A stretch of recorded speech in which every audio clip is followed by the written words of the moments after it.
Shalom Elohim, Bapak Ibu dan teman-teman semua, puji Tuhan. Saya berbahagia kita berjumpa kembali dalam program Kesaksian Iman ini. Hari ini kita akan belajar tentang kebenaran firman Tuhan yang akan disampaikan oleh Bapak Bambang Nursena yang sedang berbincang-bincang dengan Pastor Lukas. Dan apa topik yang mereka perbincangkan pada hari ini itu adalah mengenai apakah benar Yesus Kristus itu adalah Islam. Mungkin kita akan tertawa, mungkin kita akan mengernyitkan dahi kita. Saya pun dahulu waktu mendengarkan klaim dari saudara-saudara muslim kita yang mengatakan bahwa para nabi-nabi sebelum Nabi Muhammad itu adalah juga Islam, termasuk Yesus Kristus, Nabi Isa yang diakui mereka sebagai Islam. Nah, bagaimana penjelasannya? Mari kita saksikan bersama-sama perbincangan antara Pastor Lukas dengan Pak Bambang Nursena. Tuhan memberkati kita semua. Pak Bambang, kita ngobrol-ngobrol santai nih ya. Dan ada banyak sebuah narasi yang lagi dibangun. Nah, saya mau tanya tanggapan Bapak, apakah benar bahwa Yesus itu beragama Islam? Karena katanya Yesus itu sholat, lalu kemudian Yesus juga disunat.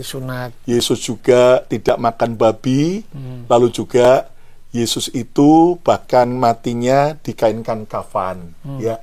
Nah, kita mau belajar dari Pak Bambang, seorang senior kita yang memang mendalami keilmuan ini. Gimana Bapak memberi tanggapan? Ya, shalom saudara-saudara. Sebenarnya jangan sebut saya pakar lah. Saya hanya seorang pemerhati sejarah.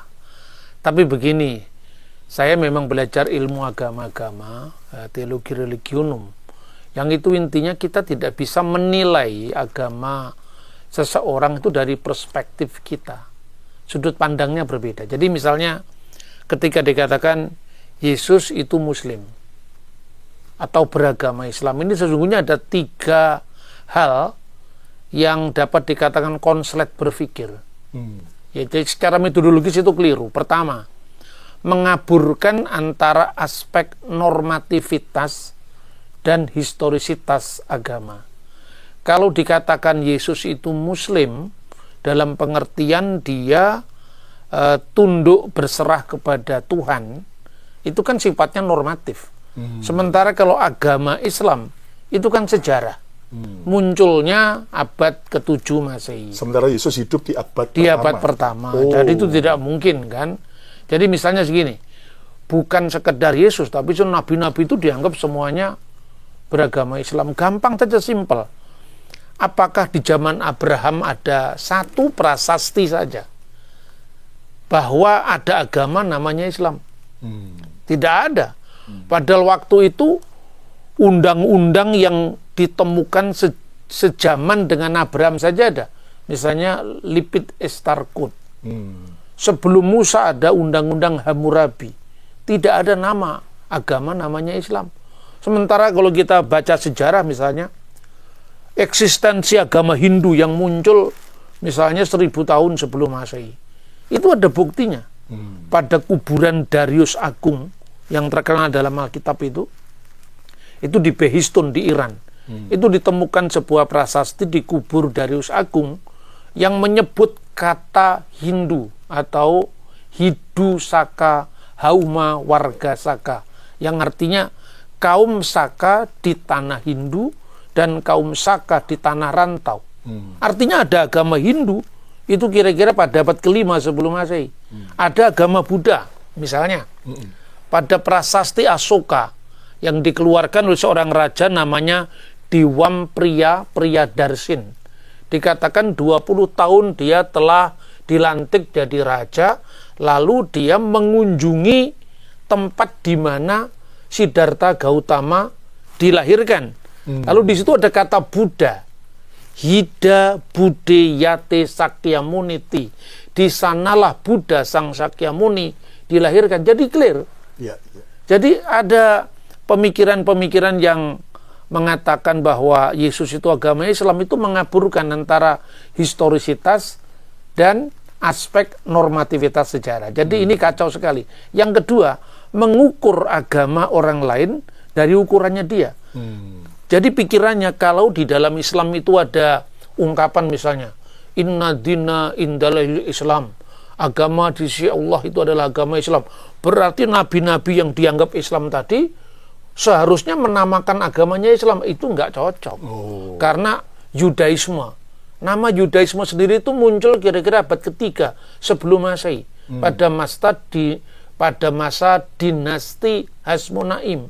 Karena Yudaisme, Yehudut, diperlawankan dengan Helenisme ketika terjadi Helenisasi atau Yunanisasi kebudayaan Ibrani. Namun nama Israel itu sudah muncul pada prasasti Mener Petah 1 tahun 1205 sebelum Masehi. Di sana ada kata-kata Yasir el-Fikat ben Perafet.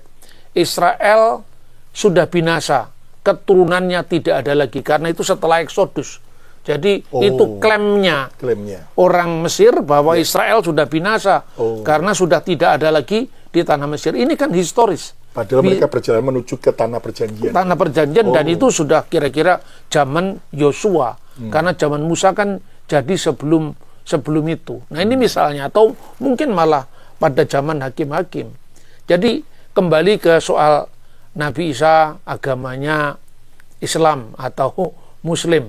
Itu lucu ya, karena begini.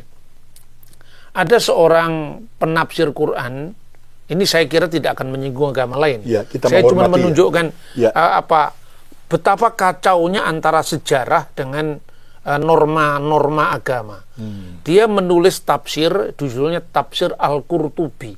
Itu dikatakan begini, jadi saya menghormati aja, tapi kita perlu cross check historisnya karena kekristenan yang dituduh kan. Jadi mula-mula Nabi Isa itu agamanya Islam. 81 tahun setelah diangkatnya ke langit Nabi Isa, itu nama agamanya masih Islam. Baru setelah itu karena pemalsuan yang dilakukan Paulus, itu baru ada nama Kristen. Nah, kira-kira seperti itu. Tapi kita bisa cross check tuh. Misalnya gini. 81 tahun setelah diangkatnya Nabi Isa itu, Yesus ya, itu kira-kira berapa? Kan Yesus naik ke surga tahun 33 Masehi, plus 81 sekitar 114 Masehi. Lah 114 itu sudah ada birkat haminim.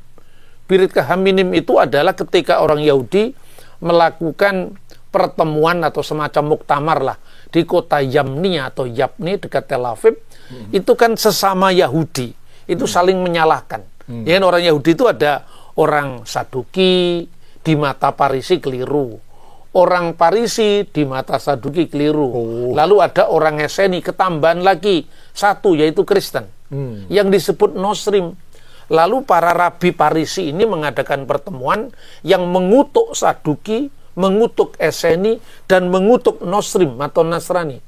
Itu disebutkan dalam birkat haminim, itu berkat untuk orang-orang sesat kira-kira. WH Nosrim WH minim, orang-orang Nasrani, pengikut Yesus orang Nazaret, dan orang-orang sesat yang lain, kiriga semoga binasa. Ya, kiriga yufedu yimhu min sefer hakayim, kiranya mereka binasa dan namanya terhapus dari kitab kehidupan. Itu tahun 90 Masehi.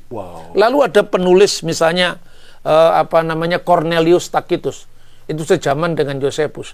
Dia menulis di dalam karyanya itu kira-kira tahun 90 atau 95, dia mengatakan Kristianus, ada kata Kristen di sini, yaitu orang-orang Kristen, apelabat auctor nominis Eus Kristus, yang nama Kristen itu diambil dari Yesus. Telah disalibkan pada masa Kaisar Tiberius di bawah prokurator kita Pontius Pilatus. Jadi clear bahwa sebelum tahun 114 identitas pengikut Yesus itu disebut Nosrim, yaitu gereja yang di Yerusalem, yang terdiri dari orang-orang Yahudi yang berbahasa Yunani karena diaspora.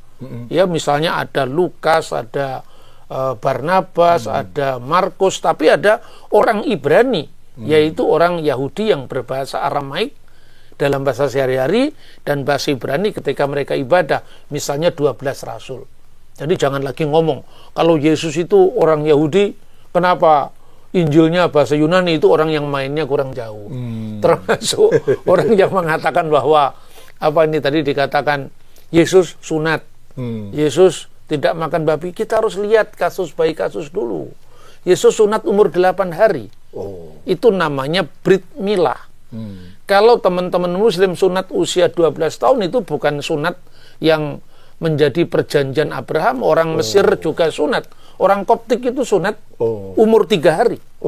Dulu anak saya lahir di Kairo, dan karena kami anggota gereja Koptik, maka anak saya mau disunat, saya tidak mengizinkan. Karena apa? Saya tidak tega anak disunat umur 3 hari. Itu tradisi Mesir.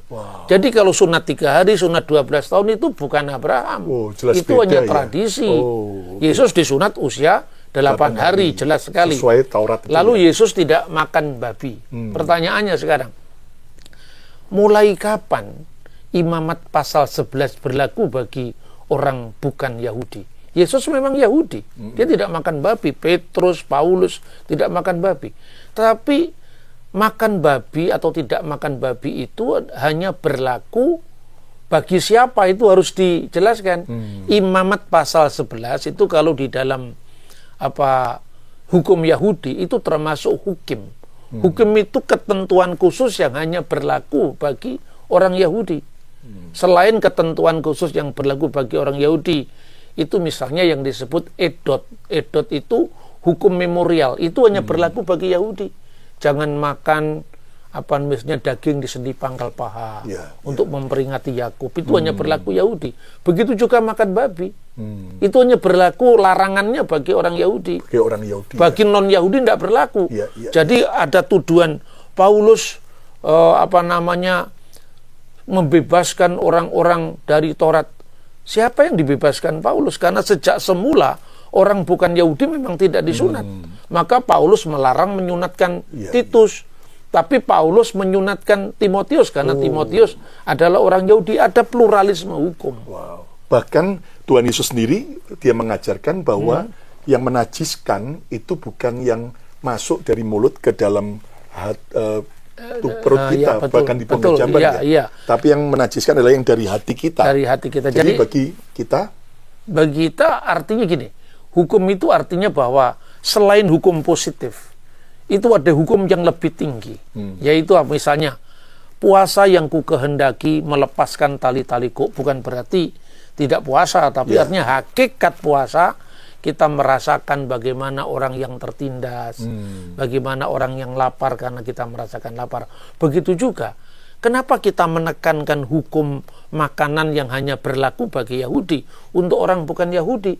Padahal sementara yang lebih jahat itu adalah tuduhan-tuduhan terhadap orang lain yang berisi dengan kebencian karena didasarkan atas agama.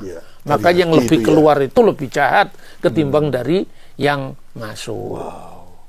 Lalu juga yang katanya Yesus waktu mati di kain kafan, itu sebetulnya tradisi Yahudi juga ya Pak ya?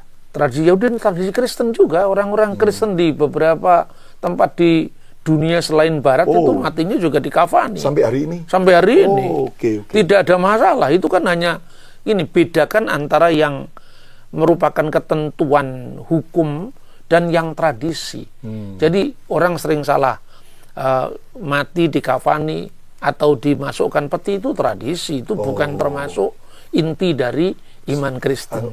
Saya kira itu. Wow, jadi jelas clear ya, setiap kita pemirsa, bahwa ternyata tuduhan bahwa Yesus adalah beragama Islam jelas tidak terbukti karena tidak ada prasasti sebelum agama Islam abad ke-7 itu muncul. Jadi ternyata alasan Yesus itu, saudaraku, sujud kepada Bapa dan kemudian disunat, bahkan tidak makan babi, bukan karena bukti itu Islam ya, tapi bukan. Memang itu merupakan tradisi Yahudi yang dimana Yesus itu memang lahir dari bangsa Yahudi. Israel, ya. Wah, clear sekali Pak Bambang. Jadi kita tetap menjaga kerukunan beragama, tetapi kita juga harus bisa menjelaskan setiap tuduhan-tuduhan. Ya. Mungkin saya tambahkan di akhir ini ya. Kita untuk melihat bagaimana hukum tentang makanan halal atau haram. Sebetulnya kalau dalam Alkitab itu disebut sebagai tahor dan tami. Tahor itu tahir, tami itu sesungguhnya tidak tahir, tapi dalam klasifikasi kurban. Bukan dalam klasifikasi babi itu higienis atau tidak higienis. Kita bisa langsung membaca sumber Yahudi. Misalnya, bagi bangsa-bangsa lain menurut traktat Sanhedrin 56a itu tidak berlaku hukum Musa. Itu berlaku hukum Nuh yang dikenal dengan Sefa Misfot Bene Noah. Nah, itu tidak ada larangan babi. Dan kalau hukum Yahudi itu berdasarkan kitab Ulangan pasal 6 ayat 20. Ketika anak-anakmu nanti bertanya, kira-kira seperti itu, maha edot veha hukim veha mispatim asyar siwah adunai elohenu etkem.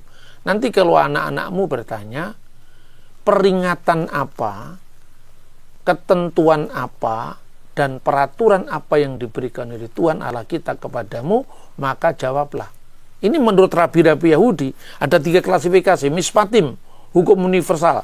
Jangan mencuri, jangan berzina, jangan membunuh, itu berlaku untuk semua. Tapi yang hukim dan yang edot hanya berlaku bagi Yahudi. Orang Yahudi. Maka di Kisah Rasul pasal 15, ketika ada golongan orang Farisi yang ingin memaksakan sunat dan hukum Yahudi kepada non-Yahudi, para rasul kembali kepada hukum Nuh ini. Dia tidak ngarang-ngarang sendiri. Karena pluralisme hukum sudah ada sejak awal. Dan yang terakhir, kalau hanya gara-gara tidak makan babi, itu tidak dianggap sebagai melakukan hukum Musa, karena dia masih makan cumi-cumi, masih makan onta, masih makan kelinci. Itu juga hukum yang dilarang di dalam Imamat pasal 11. Termasuk kepiting, udang. Kepiting, udang, lele. Enggak boleh. Karena binatang air yang tidak bersisik. Tidak bersisik. Ikan patin juga. Ya. Baik, clear sekali. Terima kasih Pak Bambang. Kita bisa mendapat jawaban yang jelas. Ayo kita terus menjadi orang yang makin cerdas, selain beriman, tapi juga berlogika dengan baik. Tuhan Yesus memberkati. Amin. Puji Tuhan, puji Tuhan, puji Tuhan. Penjelasan yang luar biasa, singkat, padat, dan tepat sasaran. Dan mari Bapak Ibu semua kita terus belajar tentang literasi Alkitab kita, supaya iman kita terus bertumbuh, berakar, dan berbuah yang lebat. Dan akhirnya kita menjadi seorang pengikut Kristus yang betul-betul memahami iman kita secara dalam, dan kita dapat mempertanggungjawabkannya kepada saudara-saudara muslim yang bertanyakan iman kita. Dan itu adalah sebuah kewajiban setiap orang Kristen yang hidup di dalam lingkungan yang selalu mempertanyakan iman kita. Dan mari Bapak Ibu, kita terus berdoa, kita terus mengasihi, kita terus mengampuni mereka-mereka yang menyangkal Kristus, mereka-mereka yang menghakimi, mengejek, menghina, dan kita doakan mereka, kita ampuni mereka, seperti Tuhan mengampuni para penyalib-penyalibnya 2000 tahun yang lalu di Bukit Kalvari, Golgota, dan kita pun akan melakukan hal yang sama. Kita mengampuni mereka karena mereka tidak tahu apa yang mereka perbuat. Dan saya percaya doa kita pasti didengar Tuhan, karena setiap orang yang mengasihi jiwa-jiwa yang terhilang supaya diselamatkan, itu pasti didengar Tuhan kita. Tuhan memberkati kita semua dalam nama Bapa dan Anak dan Roh Kudus, di dalam nama Tuhan Yesus Kristus. Haleluya, haleluya, haleluya. Amin, amin, amin, amin, amin.